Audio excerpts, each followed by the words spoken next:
Welcome back to the channel, and I'm pretty much doing a voiceover just because there was music playing in the background and I don't want to have to tell anyone turn the music off just for me to make a video. But we're finally at our 600-mile break-in period for our first oil change.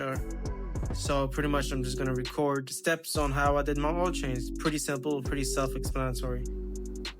There are 4 Allen keys screws at the bottom, 5mm each.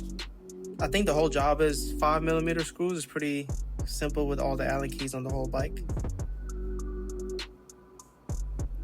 There's also 4 in the front right here. If you're on the position I am, to get to that last top left screw, it's kind of easy if you just get up and do it on that side, because trying to fit certain tools through a tire is a little harder. So just pretty much get up, do that one first maybe, then come back and sit down as you do the rest.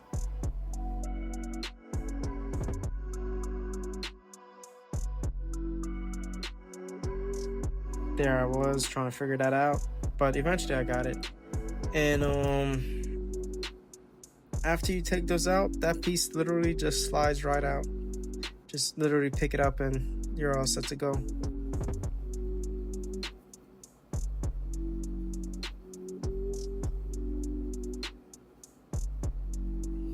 Pull that out the way.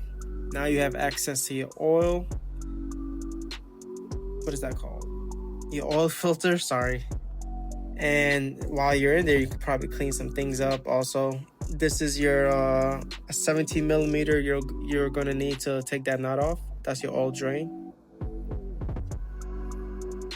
I personally use a longer socket just because it's easier to work in there, especially if you don't have like a bike jack or a bike stand or anything like that. Make sure you get ready to have oil all over your hands if you're not fast enough.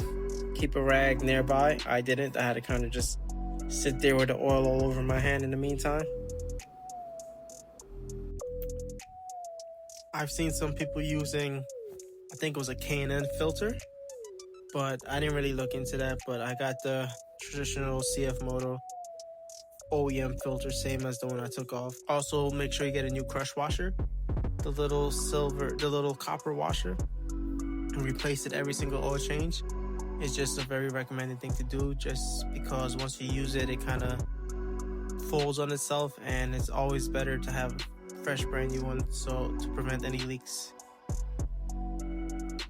I had 2 different styles of filter removal tools, because trying to get your hands through there and remove that by hand it was very tight.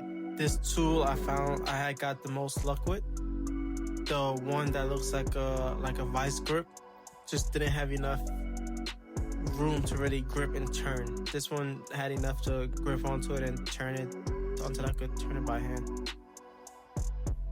Pretty much everything else now is easy. You take the oil filter that we just lubed with some fresh oil, or old oil, it's fine. Just before you thread it back on, just reinstall the oil filter and kind of redo every step that you just did. Next, just put the crush washer on and reinstall that drain plug. After that, go on the opposite side of the bike, undo your oil cap, get you a funnel, add your oil, make sure you retorque your oil cap back to spec. I'll just follow the OEM markers that is already there to check your oil level. Just tilt your bike upright and that section will fill up to the appropriate line. Just shine a light in there and it'll be easy to see.